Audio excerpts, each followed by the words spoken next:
चीज पे इस्लाम? मैं इस्लाम ऑलमोस्ट छोड़ चुका हूँ। मैंने कहा ऑलमोस्ट का लफ्ज यूज ना करते, आप कहते मैं छोड़ चुका हूँ। ये ले मिल के पढ़ते हैं. இது ஒரு குரூப்பு ஆதம் சேக்கர்னு நிறைய பேர் இதில் சேர்ந்துட்டே இருக்காங்க. அதாவது முஸ்லீம் தான், ஆனால் முஸ்லீம் விட்டு வெளியாகிட்டு இருக்காங்க. அவங்க குரான் பொய், இறை தூதர் பொய் அப்படின்னு நிறைய விஷயங்கள் இவங்க சொல்லிகிட்டு இருக்காங்க. இப்போ தான் நானும் இதெல்லாம் பார்க்குறேன். இருந்தாலும் இதை பற்றியும் நம்ம கொஞ்சம் பேசுவோம். நேற்று இன்று நாளை உலக மக்களின் மாண்பு திரு தமிழ் வாழ்க, வாழ்க திரு தமிழ். சகோ வணக்கம், நான் தமிழ் சார். சிறு வயது ஐசாவை கல்யாணம் பண்ண பிறகு இறை தூதர் வீடியோ பார்த்த பிறகு தான் இந்த மாதிரி வீடியோகள்லாம் சர்ச் பண்ணும்போது வருது. என் வாழ்க்கையில் இது வரைக்கும் தெரியாத ஒரு விஷயம், ஆனால் பார்க்கும்போது ஆச்சரியமாக இருக்குது. அதாவது எக்ஸ் முஸ்லீம் என்ற பேரில் நிறைய பேர், அவங்க குரூப்பில் நிறைய பேர் கமெண்ட்லாம் வந்து சேர்றாங்க. அதாவது முஸ்லீமை விட்டு வெளியே வர்றது. ஏன்னா அந்த மார்க்கத்தில் இத்தனை குறைகள் இருக்குது, இது இறைவனால் உருவாக்கின மார்க்கம் இல்லை, இது தனி மனிதன் உருவாக்கிய ஒரு மதம் அப்படின்ற பெயரில்.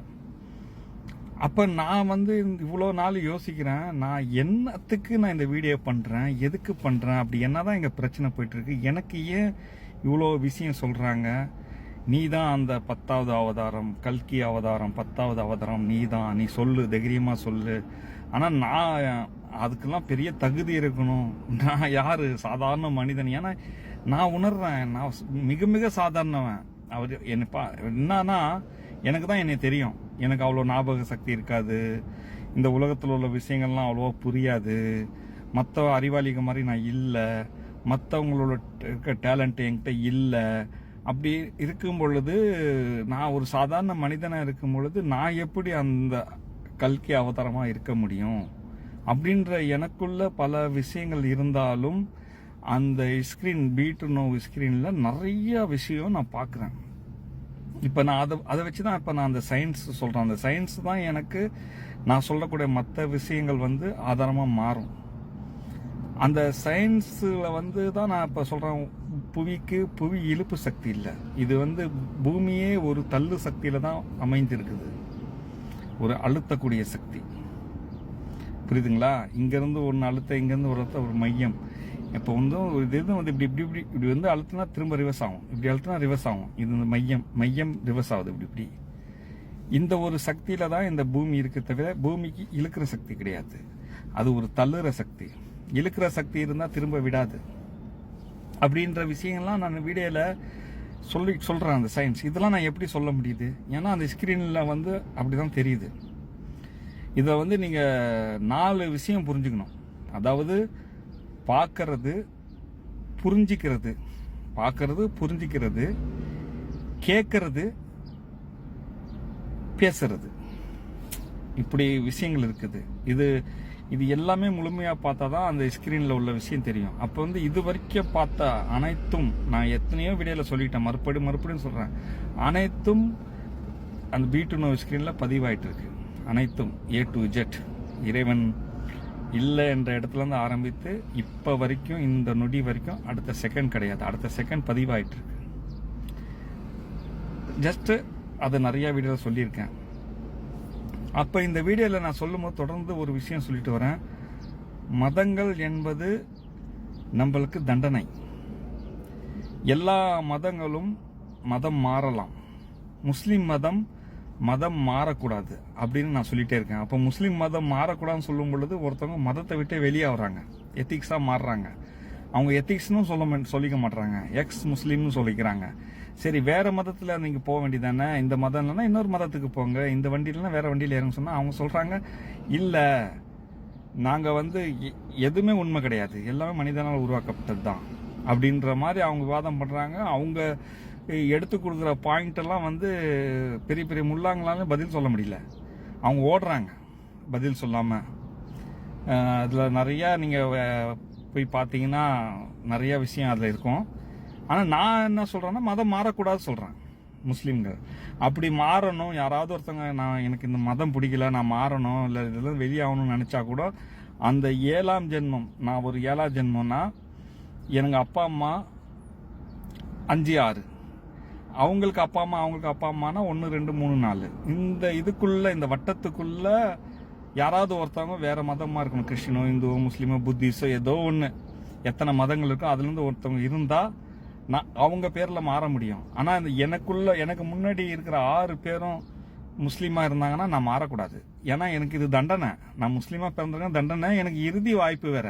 ஃபஸ்ட்டு நல்லா புரிஞ்சுங்க, உங்களுக்கு இது இறுதி வாய்ப்பு. இந்த இதில் நீங்கள் இறைவனை வணங்கலைன்னா நீங்கள் நிரந்தர நரகத்துக்கு போயிடுவீங்க. சொர்க்கம் உங்களுக்கு எப்பவுமே கிடைக்காது.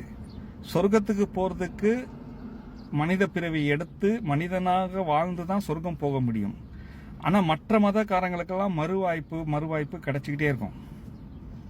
இறுதியாக அவங்க முஸ்லீமாக பிறந்தாங்கன்னா மன்னிக்கப்பட்டு அந்த நரகத்தை அனுபவிச்சு, புழுவோ பூச்சி ஏதோ ஒரு இது, மனிதனாக பிறந்தால்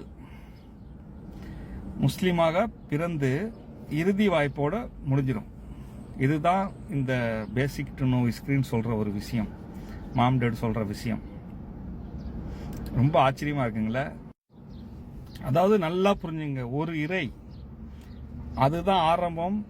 அதே மாதிரி எல்லாமே அது மல்டிப்ளை ஆகி அதுதான் முடிவு. அதாவது 2 சக்தி இறைவன் படைத்தது.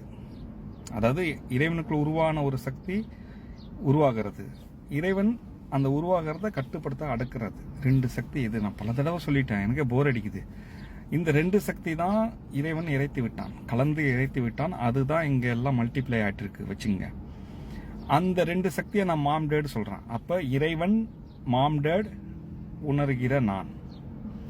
இந்த மாம் டேட் அதே நேரத்தில் இது வேற மாதிரி சொன்னா இறைவன் என்பவன் சொர்க்கம். சரிங்களா?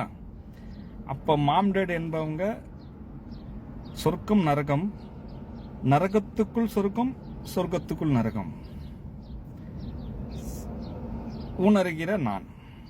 இப்ப எனக்குள்ள நரகமும் இருக்கு, எனக்குள்ள சொர்க்கமும் இருக்கு. இப்ப நான் எதை எடுக்கணும் அப்படின்றத ஒரு விஷயம். அப்ப நான் கெட்டதுல நல்லது இருக்கும், நல்லதுல கெட்டது இருந்தாலும் எதுல எது இருந்தாலும் நம்ம நல்லதை மட்டும் எடுக்கிற மாதிரி இறைவனை எடுக்கணும். அப்ப இறைவனை எடுக்கிறது சொர்க்கத்தை எடுக்கிற மாதிரி. நல்லா புரிஞ்சுங்க. அப்ப இறைவனை அடையிறது ஒரு சொர்க்கம் இருக்கு. இந்த நரகத்துக்குள் சொர்க்கம், சொர்க்கத்துக்குள் நரகம்னு நம்ம இந்த பூமிக்குள்ள ஒரு உயிருக்கு ஒரு நரகம் சொர்க்கம் இருக்கு. இறைவனை தொட்டுட்டா நம்மளது இது முடிஞ்சிடும். அதுக்கு தான் இந்த ரீசைக்கிள் ஆகிட்டே இருக்குது. இறைவனை தொடணும். அதுக்காக நம்ம ரீசைக்கிள் ஆயிட்டு இறுதியாக முஸ்லீமாக பிறந்து தான் அந்த இடத்த தொட முடியும். மற்றவங்களும் தொடலாம். முஸ்லீமுக்கு இறுதி வாய்ப்பு. ஒரு இந்துவா பிறந்துட்டு அவன் நேர்மையா தர்மத்தோட கரெக்டா வாழ்ந்துட்டா அவனும் தொடலாம், அந்த இறைவனை தொடலாம். ஆனா அப்படி அவன் அங்க தவறிட்டால் தான் சொல்றேன், அவன் மறுபடியும் இறுதியா அவனுக்கு வாய்ப்பு ஒன்று கிடைச்சா அது முஸ்லீமா பிறந்து ஒரு வாய்ப்பு கிடைக்கும். அதுக்கு நடுவில் அவன் எத்தனை தடவை மனிதனை எந்த மதத்தில் வேணா பிறக்கலாம். அதுதான் அவங்க பாவத்துக்கு தண்டனையா பரிகாரமா அது இந்த உலகத்துக்குள்ள அமையிற விஷயம். அப்ப இந்த உலகத்துக்குள்ள நம்மளுக்கு ஒரு சொர்க்கமும் கிடைக்கலாம், அந்த சொர்க்கத்துக்குள்ள சின்ன சின்ன நரகமும் இருக்கலாம், இல்ல நரகமே கிடைக்கலாம், அந்த நரகத்துக்குள்ள சின்ன சின்ன சொர்க்கம் இருக்கலாம். ஆனா நிரந்தர சொர்க்கம் என்பது இறைவன். இதை நல்லா புரிஞ்சுங்க. அப்ப அந்த முஸ்லீமா இருக்கிறவங்க எக்ஸ் முஸ்லீம்ன்ற பேர்ல பல குர்ஆன்ல அதுல எல்லாம் வச்சுட்டேன்னா, அதுக்கு தான் நான் தொடர்ந்து சொல்றேன், இறைவன் என்பவன் ஒரு இறையோட தன்னை நிப்பாட்டி கொண்டான். மொத்தமும் நம்ம அப்பா அம்மாவுக்கு கொடுத்துட்டான். அந்த அப்பா அம்மா தான் இதையெல்லாம் வடிவமைச்சாங்க. அப்போ வடிவமைக்கும் போது அவங்க கொண்டு வந்த ஒரே ஒரு விஷயம் என்னன்னா, மனிதன் கற்றுக் கொடுத்தது, ஒரு இறைவன் அவனை மன்னிப்பு கேட்கணும் அப்படின்னு அவங்க முத சொல்லி கொடுத்தது மன்னிப்பு மட்டும்தான். இறைவன் ஏன் இறைவன் பெரியவன் சின்னவன் அதெல்லாம் இல்லை. இறைவன் இடத்துல மன்னிப்பு கேட்கணும், பொதுவான முறையில் மன்னிப்பு கேட்கணும். அந்த மன்னிப்புக்கு அடுத்தடுத்து வந்தவங்க கூட்டிக்கிட்டு போயிட்டாங்க. அது இறுதியாக எத்தனையோ கடவுள் சாமிகள் வந்தாலும் உருவம் இல்லாத ஒரு இறைவன் என்ற ஒரு கான்செப்ட், அதுதான் இறுதி. இதுக்கப்புறம் நீங்க இல்லைன்ற ஒரு இறைவனை நீங்க எதுலையும் வைக்க முடியாது. அதுக்கப்புறம் நீங்க ஒரு புதுசா ஒரு இறைவனை சொல்ல முடியாது. அந்த இறைவனை தவிர உங்களால நினைச்சு கூட பார்க்க முடியாது அதுக்கப்புறம். ஏன்னா இல்லைன்ற இடத்துல நீங்க எதையும் வைக்க முடியாது. இல்லைன்ற ஒரு விஷயம்தான் இறைவன். நீங்க இறைவன் இல்ல, எதுவுமே இல்ல அப்படின்னு கற்பனை பண்ணா அதுதான் இறைவன். இதை புரிஞ்சுங்க. அப்ப இறைவனுக்கு அப்புறம் இந்த உயிருக்கு ஒரு ஒரு எண்டிங்னா அது மாம் டேட் தான். நீங்க மாம் டேடுக்கு மேல எதையும் கற்பனை பண்ண முடியாது. அதுக்கப்புறம் இறைவன் தான். அப்போ இதை நல்லா புரிஞ்சு